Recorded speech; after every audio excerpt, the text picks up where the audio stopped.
Hi, this is Steph with Belladonna Dyes, and today we're going to make a double fan fold incline snow die.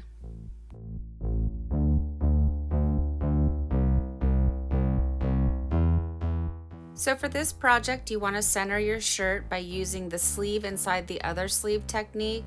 I do have a video for it, which I can link down below. But what you do is you take your washable marker, find the center of the top of the shirt, fold the two corners of the bottom shirt together, find your center and make a mark, and then you just pinch those dots, bringing the front of the shirt forward, tuck the sleeve inside the other sleeve, and then bring the back of the shirt on top of that, and then just smooth it out, shake it out, and just work it till it's nice and smooth. This is the foundation for all tie-dye, so you want to make sure you really take your time and get this done correctly.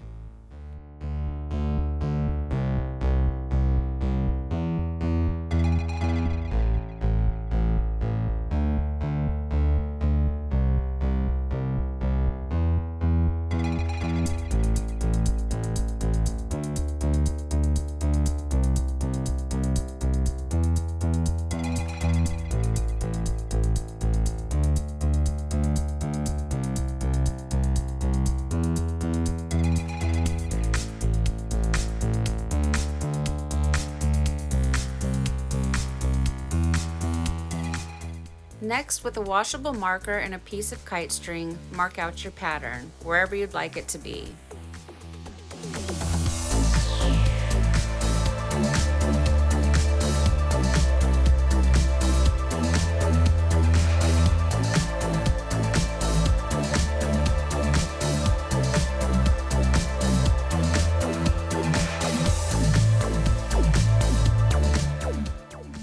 Pleat fold this line, making it as straight as possible. And you'll notice I keep twisting the shirt around so it's in front of me. That makes it a lot easier to make this line nice and straight.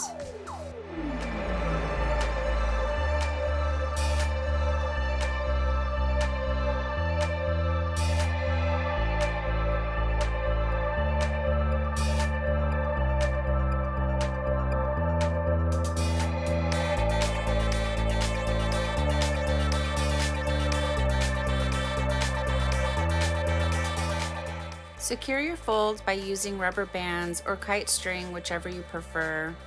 I want the dye to run down the shirt because it's an incline dye, so it doesn't need to be really tight. And quite frankly, I just like using rubber bands.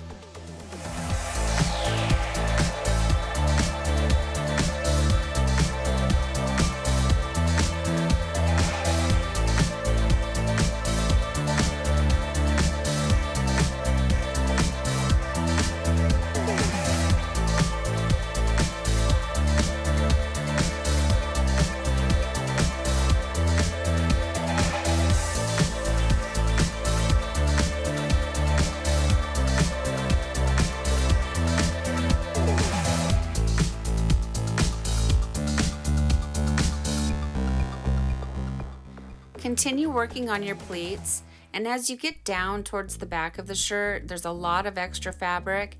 Go ahead and add new pleats in if you need to.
now that we have the shirt all secure, it's time to get it ready for the dye process.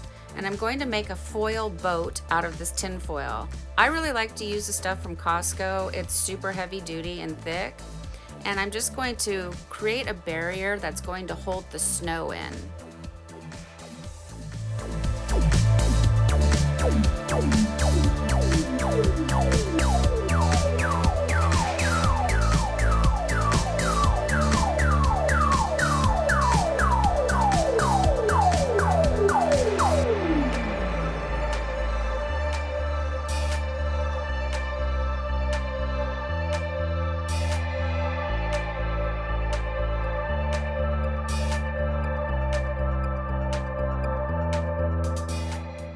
So I picked up this cooling rack at the Dollar Tree, and I've set it down inside of a tote with the one end sticking up over the edge. That's what's creating our incline.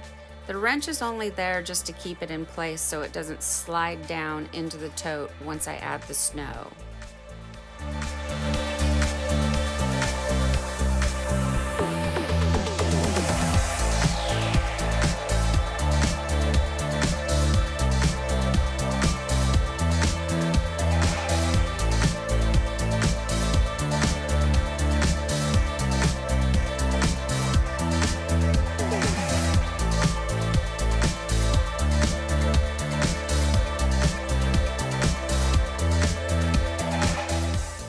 I like to use disposable spoons, which you can also pick up at the Dollar Tree, to add my dye. And I use 1 spoon for each pot of dye. I do not want to cross-contaminate. I also reuse my spoons. I just take them to the sink, give them a rinse, throw them in the dishwasher. When they're dry, I stick them back in the box and use them over and over and over again. I try really hard not to waste any of these products.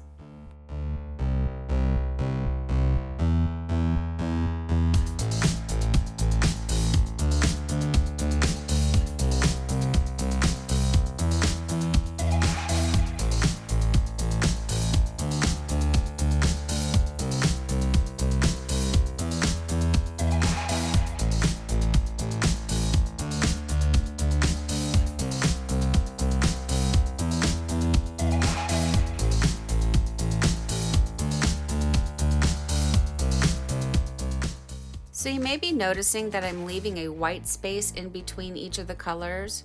My thought process behind that was that the better black and the gunmetal gray can sometimes become very overpowering. So by leaving that white space, I thought it would maybe give the green a little more of a chance to shine.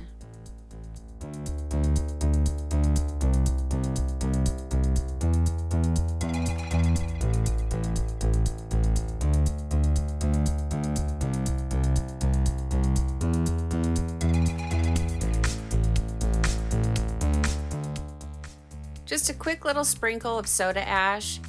Why not, just for good measure? I don't know if it's necessary, but I've just become in the habit of doing it, so I just do it.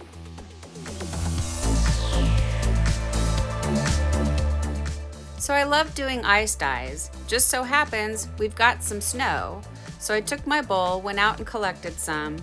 I'm going to put a pretty thick layer on because snow has a tendency to melt really fast.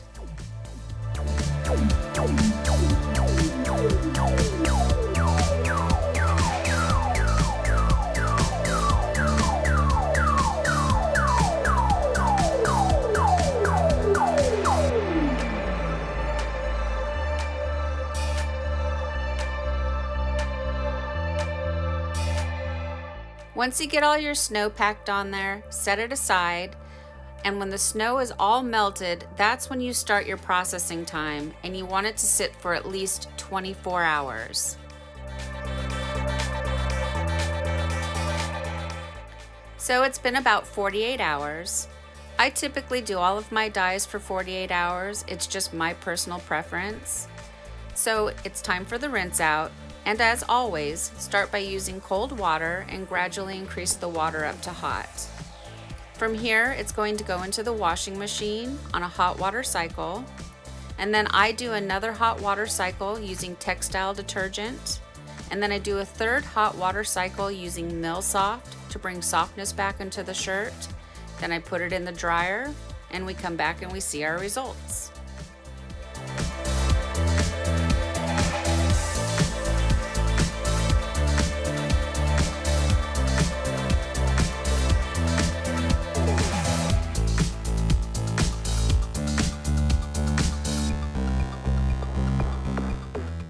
As I'm rinsing, I'm really liking what I'm seeing. By leaving those white space when I was adding the dye, it's giving the black lines more definition than I usually get.